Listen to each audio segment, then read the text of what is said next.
As the Commissioner for Finance, Lagos State. You know, really now all you need to know about the Lagos land use charge. He mentioned those eligible, those exempted. He also talked about the process of payment. What else did he talk about? Yes, payment of, and then the fact that governor has also given a rebate, 15% if you pay your land use charge ahead of time. Yes, he also mentioned the arrears. Yes, you have to pay. You have to pay the arrears. The bottom line is you must cultivate the habit of paying your taxes, and of course the land use charge is one of the taxes that you are to pay in Lagos.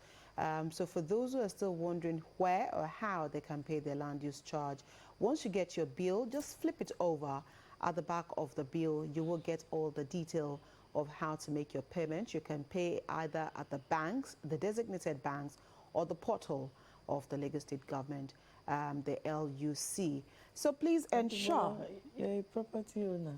For you to know that we flip the bill over. And then we if you get your Loma bill, you will know. You will know. See it there. So I live in Lagos.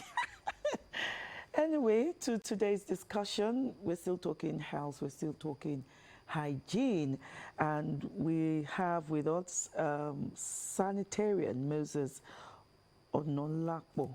Onolakpo. Okay. Yes. Onolakpo. Okay.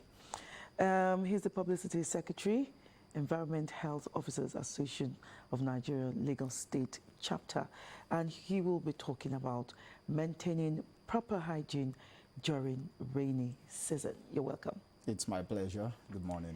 Good morning. So let's start. Let's talk about the most common personal hygiene issues people have, and you know, how is it addressed by your organization or agency? Or profession. Or profession. Yeah, okay. So generally, there are a lot of hygiene issues that people face, generally speaking. But however, what about the ones peculiar to Lagos? Also? Yes, of course, what's peculiar to Lagos. If we are looking at Lagos generally, also we need to know that these issues also have times and seasons as well. But generally speaking, the ones peculiar to Lagos in whatsoever order would have the issue of waste management. It is very common of Lagosians to dispose waste indiscriminately in water courses, on the roads, road verges, you know, open spaces, etc. We still have the issue of open defecation. I saw one yesterday. I almost came out of my car to hit him. Wow. Exactly. So that's still very much around. We still have the issues of, we've talked about waste management, open defecation, and generally maintaining proper aesthetics in surroundings, you know, making sure everything is in its place and there is a place for everything, you know, that's generally speaking. Right. And then we now talk about the rainy season and what are the most common hygiene issues during the rainy season. There are some areas, I wouldn't mention them specifically, in Lagos where whenever the rains are around, there is the very popular habit of people channeling the contents of their septic tanks into drainages because of that perverse belief that the rains will help wash it away. Of course, that's very, very perverted. People still do that? Yes, of course. Oh, now I understand why you said you won't mention the area. I will mention the areas, okay. Okay. And so there is that. And of course, there is still the issue of improper, indiscriminate, insanitary waste disposal during the rains. People also believe that the water, the flood will help wash it away. They just dump anywhere, anyhow, you know, at every whim and will. So we also have that. And then we now look at the issues of food hygiene, which becomes very, very critical we all know the current cholera outbreak issues, as regards cholera and all of that. So I'll just like to leave it at those top 3, you know, in terms of what are the most common hygiene issues that we have in Lagos. So sanitarians like yourself are usually at the local government level. Okay. So do you still do house-to-house visits, house-to-house inspections? Because if you have areas that you have identified and it is a norm that during the rainy season they will most definitely empty or channel their waste pipes into the gutters or into the canals. And so do you deliberately during the rainy season do house-to-house inspection or house-to-house visitation to ascertain that people are at their very best behavior during this season? Thank you very much for that question. And let me quickly take it from beginning. Yes, environmental health officers are available from the grassroots at the local government and local council development areas as Lagos is concerned. We have environmental health officers at the state level in ministries, Ministry of Health, Ministry of Environment, and agencies, LASEPA, etc. And we also have at the federal level, Federal Ministry of Health, Federal Ministry of Environment, the Port Health Services, and all of that. So we have across the board 3 tiers of government. Now, environmental health officers primarily go from house to house, ensuring that we nip these issues in the bud before they become catastrophic, you know, before they blow into epidemics and all of what we have now. There are challenges anyway. Now, these challenges come in different forms. First, we've had, I'd like to put it that way, we've had the issue of inadequacy or shortfall of manpower. However, thankfully to the current administration of His Excellency Governor Sanwo-Olu, we've begun to have recruitment of officers which are still needed to help to be able to cater for the ever-increasing population of Lagos State. Now, that's on one hand. On the other hand, while that is a challenge, on the other hand, there is also the need for equipment, for machinery, for tools. You have environmental health officers in areas where they will need utility vehicles to be able to move around, to be able to cover more ground and more places. You know, there is that issue. And then let me say that while we've identified these practices, these nefarious practices that environmental health officers have been able to challenge it head on. And there has been significant decline, reduction in what we have now than what we used to have in the past. And of course, environmental health officers, as we speak, in the wake of the current cholera outbreak, have been going house to house, market to market, schools to schools, and place to place, enlightening health, educating the public on what to do, what not to do, how to do it, and all of that. We've been going decontaminating and disinfecting places where cholera cases were reported and all of that. So we are still doing all of those very much. A follow-up to that would be the fact that I remember that while growing up, or even when our parents were growing up, the woles were feared. You know, once you saw them coming in their uniforms, you knew that you were in trouble if your environment or surroundings were in a bad shape. Do you still have that fear amongst the people, or that rapport with the people? Because again, sometimes because of security challenges, because you've heard people say, don't open my doors to strangers and all of that. So are those also inhibitions in the grassroots areas which has also prevented you from carrying out your jobs? Okay, so that's very common knowledge that back in the days when people saw environmental health officers, they scampered and all of that. And that in this dispensation, that does not have to be. We've grown to become friends of the public, such that we encourage, we run open door policies at the local government level and everywhere where we operate. We encourage the public to come to us if the need arises, if there, and which of course they do. We have engagement with CDA chairmen, the CDAs and CDCs and all of those.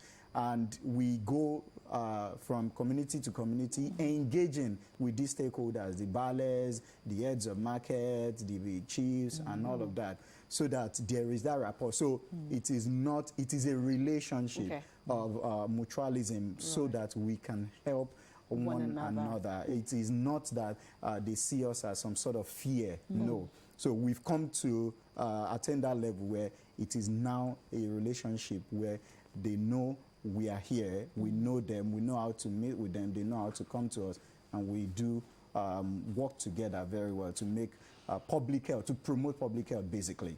Okay.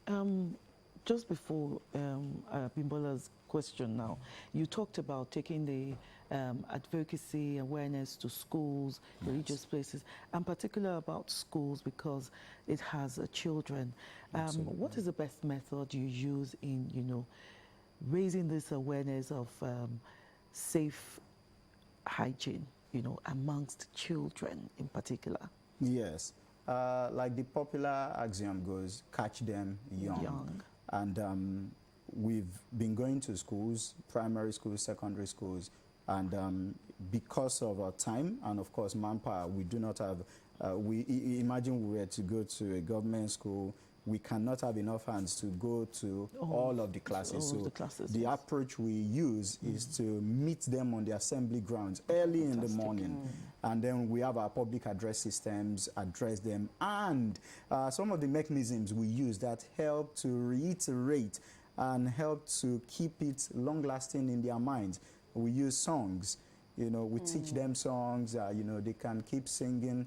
And of course, whenever they sing those songs, it brings back to memory the things that we had discussed with them. You find them getting home, teaching their parents, this was what we learned. And of course, in the process, telling, oh, mom or dad, this is what they said we shouldn't do, or, so those are the things, those are the mechanisms that we've been employing in order to reach these young ones. You know why I asked that question? Because when I was in primary school, I was originally the health prefect. Oh, cool. So when the Wole Woles came to, to our school, they appointed like my foot soldiers. Yes. Yeah. They were so proud of this. We had this, what is a beret or something we used to wear. So once our colleagues see us, they will run. They'll make sure they put things in order. Yes, are in order. So that like was their why, own mini Wole Woles. Mini Wole Woles around here. I get that. So let's talk about food hygiene. You mentioned that in passing earlier. And again, we know that now that the rains are here, we're also battling with cholera. And at the grassroots, you have a lot of mama puts. You have a lot of places where food are being sold. Are you also empowered to oversee what goes on in those kind of places? And are you able to effect some kind of, maybe not arrest, or some kind of, how do you deal with recalcitrant people who, after several warnings, will still not heed to all of those advocacies that you've carried out? Thank you. That's very important because food is an aspect of our existence that cannot be ruled out. And its safety, of course, then becomes very important. And there are laws that actually back food safety here in Lagos and at the national level as well. And as a matter of fact, food safety and hygiene, or food hygiene and safety, is one of the key aspects of our job and practice. Now, we go around, as a matter of fact, there are a lot of requirements, including all these mama puts that you see and all of that. One of such requirements is that every food handler must carry out a medical examination. Yes, to show that they are fit to serve or sell food meant for public consumption. They are meant to carry out this test at least once in 6 months, twice a year. And the test is carried out at government-owned laboratories where they cannot be manipulated, to certify that person fit. Now, besides that, they are required to get permits from the local government. Now, the process of getting that entails inspection of their surroundings, of their shops or kiosk, whatever it is they use, to ensure that that space or that place is fit to sell or provide food that is meant for public consumption. This does not go only for the mama put or bookers or whatsoever, including the big names, the big wigs, the restaurants and all of that. The same thing applies. Now, in cases where we find this, I would have even thought that you probably may have seen such. Back in the days, I started experiencing it from while I was even a student, where we find unregistered or food vendor without permit or food vendor not having passed through this requisite. Such food items are seized immediately because they've not been certified fit for public consumption. So all of these checks, all of these procedures are what we, and of course, inclusive of advocacy to further enlighten them. Yeah, because I was going to ask that awareness, sustained awareness, because again, a lot of people will claim ignorance and say, oh, I just moved to this area. I didn't realize that I needed to get a permit or I needed to get this done. So how often do you carry out your advocacy? And the advocacy is carried out every single day. Now, we have different teams at the local government level. We have, even in all of the challenge of the manpower now, we have a team dedicated to house-to-house inspection. We have a team dedicated to pest control. We have a team we have usually every local government will have a disease surveillance and notification officer. We call them DSNO. So such individual is a food soldier who literally goes about the communities on foot, trying to identify. Do they wear the uniform or sometimes they can wear without? They wear the uniform, except in rare cases, you know. But then they walk round the clock, literally, going around the community, trying to identify cases, you know, of diseases and all of that. So we also have a team that also looks into market sanitation. Those are the ones that engage with the market heads, with market-related issues. They are the ones that go to inspect the market. They are the ones that engage and liaise with the market heads, the yalogers, babalogers, and all of that. So they are the ones that carry out those advocacy weekly to ensure that the message is passed across. So, and then, except if that food vendor is coming from the north or I don't know where, as far as they've moved from a place in Lagos to another place in Lagos, they cannot claim ignorance because where they've been coming from, the same practice obtains, you know, there as well. Okay, let's look at emergencies. How well do you deal with emergencies? Because I know you do prevention, you raise a lot of awareness, let's practice safe hygiene. When there's an emergency, where do you come in? Yes, thank you. Let's talk about, let's give examples. Fire, flooding, explosions, etc. We are very, very, very much at the core. I'll give you a very typical and practical example. Sometime a couple of years ago, there was a gas explosion somewhere in Badagry, and about 5 people lost their lives. The gory part of that sad incident was you had body parts blown up to about, without exaggerating, maybe about 30 meters away from the epicenter. And now you had blood spatters and all of that around the environment. Now that poses very significant risk of infection, you know, to those living in that area. So you had the fire service come in, you had the police, you had all of those other security outfits and all. But then it is very important that such environment is disinfected and decontaminated so that it does not pose the outbreak of an epidemic after having such explosion. So we don't start battling with something bigger, you know, than that. That's one. In the case of flooding, where you have flood and all of that, property damage and, you know, and all of that, after having NEMA and other government agencies respond in their own capacity, you also have to have environmental health officers come, you know, take water samples, test water samples, you know, to ensure that we do not have outbreaks occurring as a result of that. So environmental health officers are always on ground and in the equation of any emergency outbreak.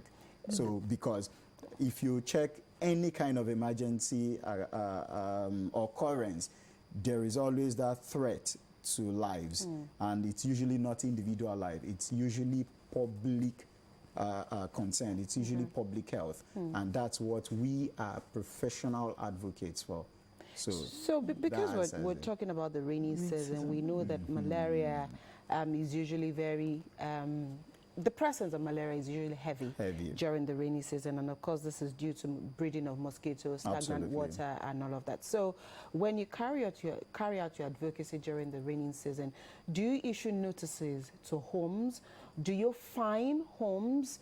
And how do you ensure that once you identify a problem, those homes or those properties also go ahead to do what you've identified as a problem? Thank you very much. I like the fact that you even identified malaria and a host of other diseases that come along with the rains. And of course, leptospirosis, dengue fever, etc.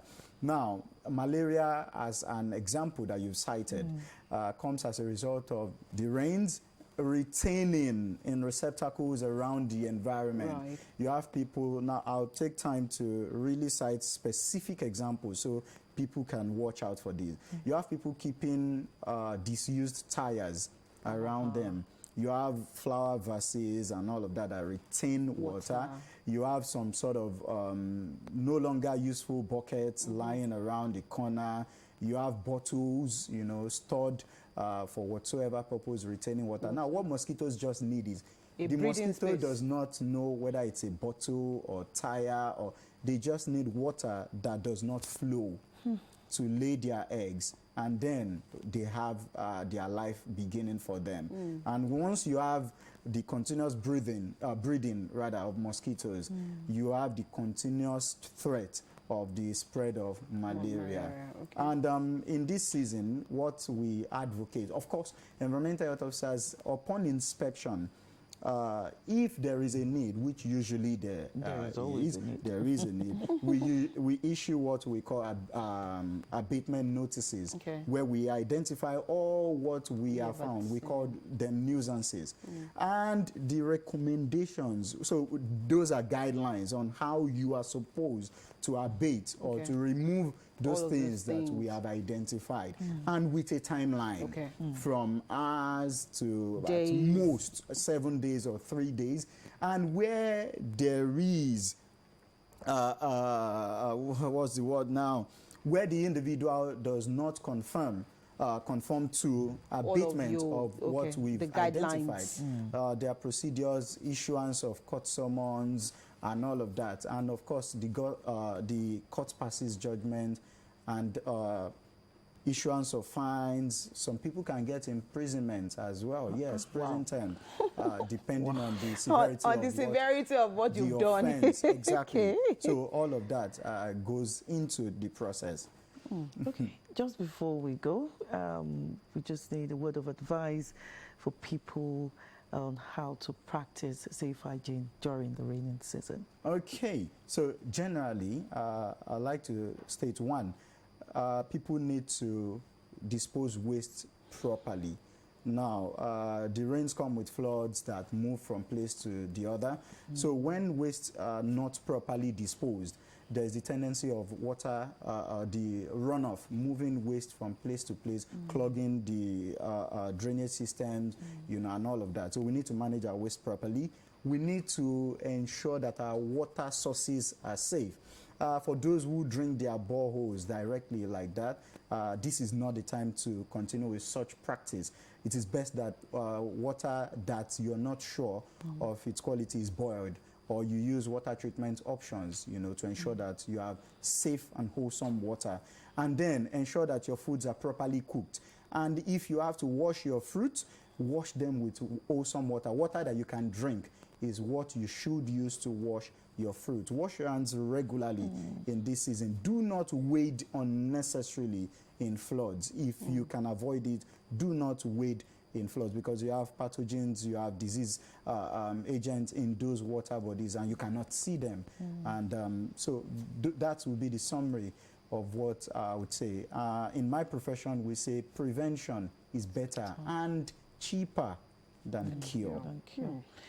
Okay, Sanitarian Moses Onolapo, Publicity Secretary, Environmental Health Association of Nigeria, Officers Association of Nigeria, EHWAN, Lagos State Chapter. Thank you so much for coming on the program today. We appreciate you. Thank you. All right, we've heard it from our sanitarian today, and of course, we will add here that of all the things he said, if there's any emergency, please go to the hospital and seek help immediately. We'll take a quick break. The conversation returns shortly.